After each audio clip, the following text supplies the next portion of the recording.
હું અહીંયા પહેલી વખત આવી છું, પણ માનું સાનિધ્ય હંમેશા બધાની સાથે જ હોય છે. વર્ષે આપના માં રૂપલમાના ભાવ આવતા હોય, માની કૃપા વિશેષ ઉતરી છે. થાય છે કે આઈ માં મને પોતાની દીકરીની જેમ જ સાચવે છે. એ માં તો કંઈ બોલવાના નથી, પણ અનેક કામો એ માના સંકલ્પથી થઈ જાય છે. અમારા રાસમાં પણ એમની સાથે રાસ રમીને ખૂબ આનંદ આવ્યો. થી લઈ અને મોટા કલાકાર, નવા જૂના બધાય કલાકારોને આ સ્ટેજ એવો છે સૌથી મોટો કે જે આઈમાની દયા થઈ જાય એટલે તમને શિખરો સર કરાવે છે. આઈમાં હું તો છેલ્લા 15-17 વર્ષથી અહીંયા માના સાનિધ્યમાં શક્તિપીઠ ખાતે શક્તિ વંદના કરવા આવીએ છીએ. આઈમાના સાનિધ્યમાં આજે સોનલબેન કીર્તિદાનભાઈ ગઢવી જ્યારે ઉપસ્થિત છે ત્યારે સીધી વાત એમની સાથે કરવી છે.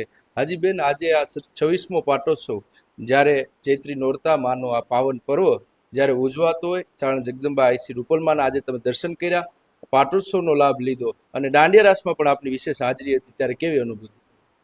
જી, જય માતાજી. સર્વેને ચૈત્રી નવરાત્રિના ખૂબ ખૂબ તમને બધાને આશીર્વાદ માં રૂપલમા તરફથી. અને હું અહીંયા પહેલી વખત આવી છું, પણ માનું સાનિધ્ય હંમેશા બધાની સાથે જ હોય છે. પણ આજે રૂપલમાના સાનિધ્યમાં આવીને ખૂબ સરસ અનુભૂતિ થઈ. એક દેવી શક્તિનો આભાસ થયો હોય એવું લાગે છે. અને દાંડિયા રાસમાં પણ એમની સાથે રાસ રમીને ખૂબ આનંદ આવ્યો અને ખૂબ બધા ભાવિકો અહીંયા જમે છે અને સરસ લાભ લે છે માના દર્શનનો. અને તમને સર્વેને નવરાત્રિની શુભકામનાઓ. આપણી સાથે સુપ્રસિદ્ધ લોકગાયક પૂનમબેન ગઢવી જ્યારે જોડાણા છે. હાજીબેન, આજે આ મા ચૈત્રી નોરતા, એમાંય પાટોત્સવ 26મો, અને આપને તો માની વિશેષ આશીર્વાદ છે. દર વર્ષે આપના મા રૂપલમાના ભાવ આવતા હોય, માની કૃપા વિશેષ ઉતરી છે, ત્યારે કેવી અનુભૂતિ થાય અને માના કોઈ એવા સ્વસ્મરણો હોય તો એ વિશેની યાદ? જય માતાજી. સર્વે રૂપલ છોરુને નવરાત્રિના વધામણા. આઈમાના આંગણે આવવાની અનુભૂતિ મારી એવી છે કે આઈમાના આંગણે આવીએ છીએ ત્યારે એવું અનુભવ મને પોતાને પર્સનલી એવું થાય છે કે આઈમાં મને પોતાની દીકરીની જેમ જ સાચવે છે. અને દર વર્ષે આજે 26મો પાટોત્સવ છે, દર વર્ષે ચૈત્રી નવરાત્રિ ઉજવાય છે ત્યારે અમને અમારી વાણીને પવિત્ર કરવાનો એક ચાન્સ મળે છે. અને તમામ નાનાથી લઈ અને મોટા કલાકાર, નવા જૂના બધાય કલાકારોને આ સ્ટેજ એવો છે સૌથી મોટો કે જે આઈમાની દયા થઈ જાય એટલે તમને શિખરો સર કરાવે છે. આઈમાં ત્યારે બસ આઈમાના ચરણોમાં મારા વંદન. સર્વે રૂપલ છોરુને મારા જય માતાજી. જેમાં આજે સુપ્રસિદ્ધ લોકગાયક એવા ઘનશ્યામભાઈ ઝુલા જ્યારે આપણી સાથે ઉપસ્થિત છે. હાજી ઘનશ્યામભાઈ, માના આ નોરતા અહીં ઉજવતા હોય, ખૂબ આનંદ છે, ખૂબ રાજીપો છે, એમાં વિશેષ આજે તમારી હાજરી છે, ત્યારે કેવી અનુભૂતિ થાય? બધાને જય માતાજી, જય રૂપલમાં.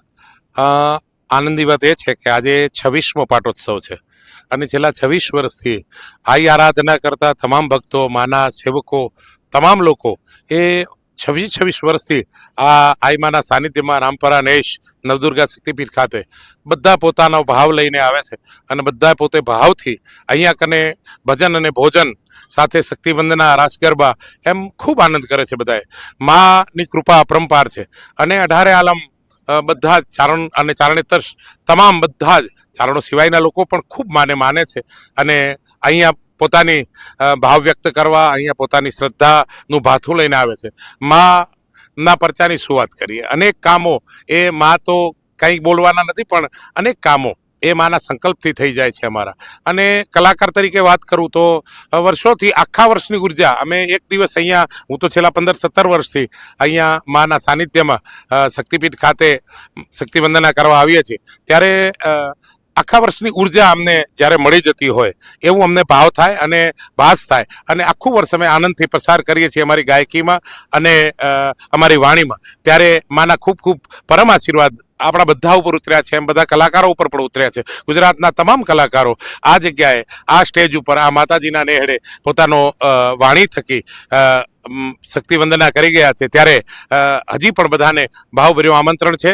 આજે રાત્રે લોકડાયરો પણ છે અને બધા આવે અને ભાવથી જેમ બધા માતાજીના નવરાત્રિ ઉજવે છે, આ ચૈત્રી નવરાત્રિ, એમ માના સાનિધ્યમાં વર્ષો સુધી આ ક્રમ ચાલે એવી માના ચરણોમાં પ્રાર્થના કરી અને વિરમું. જય માતાજી.